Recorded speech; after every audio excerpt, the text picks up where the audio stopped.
Monsieur Mestre, oui, nous avons éditionné ici même, il y a une quinzaine de jours, Madame Léridon, dans le cadre de sa nomination au CSA. Je l'ai alors interrogé sur l'indépendance de cette instance et sur son rôle dans le rétablissement de la confiance, dans la fiabilité de l'information. Ces deux sujets me semblent des enjeux majeurs et je souhaite donc vous adresser la même interrogation. Il y a un an, le CSA a révoqué Mathieu Gallet, alors PDG de Radio France, suite à une condamnation en première instance pour favoritisme. Il n'en fallait pas plus pour relancer la polémique sur l'indépendance du CSA, qui n'avait pourtant de choix qu'entre deux options, l'une pouvant être taxée de laxisme et l'autre de complaisance envers le pouvoir politique. Cette suspicion sur l'indépendance du CSA n'est pas nouvelle. Au gré, bien sûr, de l'histoire, on a depuis, et de façon périodique et récurrente, sur tous les bancs, des critiques faites effectivement aussi bien du monde politique que de la société civile sur cette indépendance. La procédure de nomination de ses membres répartie entre le président de la République et les présidents des deux assemblées, à laquelle nous adonnons aujourd'hui, n'est pas étrangère à ces contestations répétées. Ce doute sur l'indépendance du CSA revêt cependant aujourd'hui un caractère particulier, car il s'inscrit dans un climat de défiance généralisée, tout devenant suspect et hystérisant. Il devient donc, à mes yeux, urgent de rétablir le lien de confiance entre les citoyens et les institutions, entre les citoyens et les médias, entre les citoyens et la démocratie. Comment, selon vous, la réforme de l'audiovisuel peut-elle donc renforcer la confiance dans l'indépendance du CSA, donner au CSA un rôle accru dans la lutte contre les infox sur Internet, rétablir la confiance dans la fiabilité de l'information télévisée et radiophonique, que vous avez souligné, ou rendre encore compatible l'ère de l'information en continu et la qualité du travail journalistique? Je vous remercie.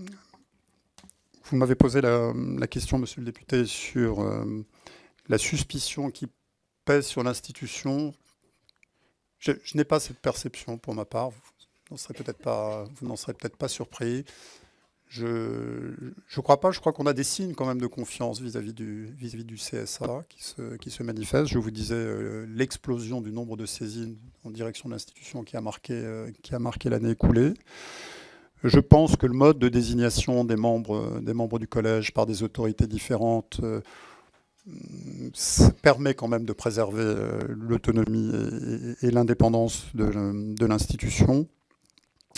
Là aussi, c'est comme pour les nominations des dirigeants de l'audiovisuel public. Quel scénario alternatif imaginer ?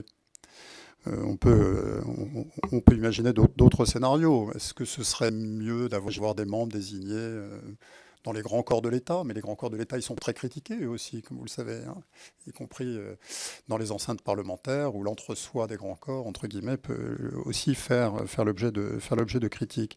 Mais je n'ai pas cette lecture, si je puis me permettre, un peu sombre de l'institution. Je crois qu'elle a vraiment des éléments de force. Ce que je veux surtout vous dire, c'est que l'indépendance, l'exemplarité, elle se proclame pas, elle se prouve, elle se démontre. Et je dis ça modestement, mais en tout cas, j'appréhende cette fonction avec cette logique-là, de me dire c'est une autorité indépendante, à nous de faire vivre cette indépendance, de la démontrer, de la prouver. Et c'est comme ça qu'on répond à la confiance, me semble-t-il. Donc le champ de la régulation va s'étendre à de nouveaux acteurs. Et s'il y a un enjeu, si je devais résumer l'enjeu du mandat du futur président du CSA, c'est précisément ça. C'est comment on fait rentrer la régulation de plein pied dans l'ère numérique. Bon, il y a beaucoup de propositions qui ont été mises sur la table. Et maintenant, il va falloir le traduire dans les textes. Et puis ensuite, il va falloir le traduire dans l'organisation et dans le fonctionnement de l'institution.